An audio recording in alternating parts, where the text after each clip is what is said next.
সাবেক প্রধান বিচারপতি এবিএম খায়রুল হককে গ্রেফতার করায় সরকারের প্রতি কৃতজ্ঞতা জানিয়েছেন বিএনপি মহাসচিব মির্জা ফখরুল ইসলাম আলমগীর। তিনি বলেছেন, দায়িত্বে থাকাকালীন এই বিচারপতি জাতির অপূরণীয় ক্ষতি করেছেন। খায়রুল হক বাংলাদেশের বড় শত্রুদের একজন। তিনি দায়িত্বে থেকে দেশের বড় ক্ষতি করেছেন।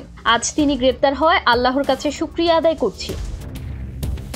বৃহস্পতিবার বিএনপি চেয়ারপারসনের গুলশান কার্যালয়ের সামনে সাংবাদিকদের সঙ্গে আলাপকালে ফখরুল বলেন, ভবিষ্যতে যেন কেউ রাষ্ট্রকে ক্ষতিগ্রস্ত করতে উচ্চ পদে থেকে ক্ষমতার অপব্যবহার না করে সেজন্য খায়রুল হকের দৃষ্টান্তমূলক শাস্তি হওয়া উচিত। বিএনপি মহাসচিব বলেন, প্রধান বিচারপতির পদে থেকে তিনি বাংলাদেশের ভবিষ্যৎ নির্ধারণের দায়িত্ব পালন করেছেন, কিন্তু তিনি সেখানে প্রতারণার আশ্রয় নিয়েছিলেন।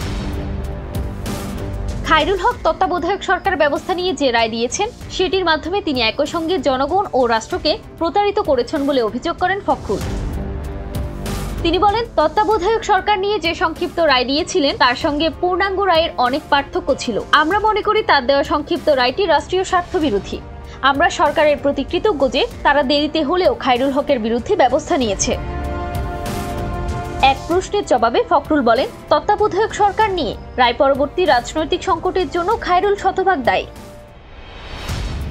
তাকে কি ধরনের শাস্তি দেওয়া উচিত এই প্রশ্নে ফখরুল জানান, সেটি নির্ধারণে তিনি কেউ নন। তিনি বলেন, আমরা চাই এসব বিষয়ে যথাযথ তদন্ত হোক এবং আইনি বিধান অনুযায়ী বিচার হোক। তবে এমন দৃষ্টান্তমূলক শাস্তি হওয়া দরকার যাতে ভবিষ্যতে কেউ ওই পদে থেকে রাষ্ট্রের ক্ষতি করার সাহস না পান।